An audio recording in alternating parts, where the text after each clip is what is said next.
Kabupaten Tabanan mengalami penurunan surplus beras pada total produksi tahun 2021.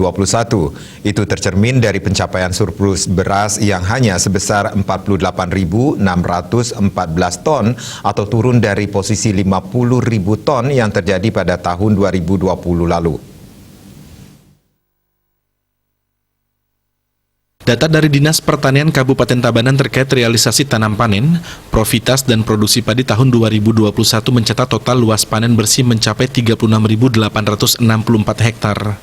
Ini disumbang dari produksi subron pertama, Januari hingga April, seluas 11,246 hektar. Subron kedua, yakni Mei hingga Agustus, 12.492 hektar, dan subron ketiga, September hingga Desember, yakni 13.126 hektar. Sementara luas tanam bersih mencapai 37.822 hektar tahun 2021 yang disumbang dari luas tanaman subron 1 mencapai 14.399 hektar, subron kedua seluas 11.783 hektar, dan subron ketiga sekitar 11.640 hektar. Penyuluh Pertanian Ahli Muda Dinas Pertanian Tabanan I Gusti Ngurah Ketut Wicahyadi mengungkapkan tahun 2021 lalu total produksi beras di Kabupaten Tabanan masih mengantongi surplus. Hanya mengalami penurunan dibandingkan tahun sebelumnya yang berada di kisaran 50.000 ton ke atas. Dikatakannya, surplus diketahui dari produksi padi yang sudah dijadikan beras, namun dikurangi jumlah kebutuhan konsumsi dan non-konsumsi atau cadangan kebutuhan efektif. Ia menguraikan hitungan surplus beras tahun 2021. Menurutnya, ketersediaan beras sebanyak 105.177 ton, sedangkan kebutuhan beras konsumsi 51.421 ton dan non-konsumsi 5.142 ton.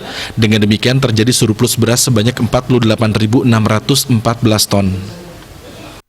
Ada berbagai faktor yang mempengaruhi penurunan surplus beras pada 2021 lalu. Di antaranya disebabkan oleh puso atau gagal panen yang terjadi di hampir semua kecamatan sentra produksi, kecuali Kecamatan Selemadak Barat, Kecamatan Selemadak, Kecamatan Tabanan, Kecamatan Marga, dan Kecamatan Pupuan.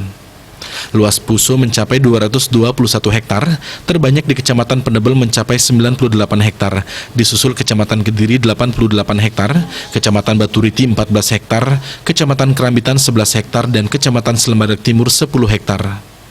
Puso dipicu oleh serangan organisme pengganggu tanaman atau OPT dan tikus.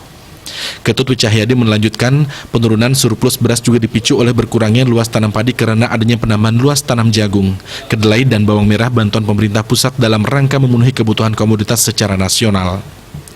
Penambahan luas tanam jagung salah satunya terjadi di Kecamatan Selemadak Timur. Penanaman jagung ini sekaligus menyikapi kondisi kemarau yang panjang. Petani di sana mengalihkan penanaman padi ke jagung dan ternyata hasil dan harga jualnya cukup bagus atau menguntungkan petani. Manik Bisnis Bali melaporkan.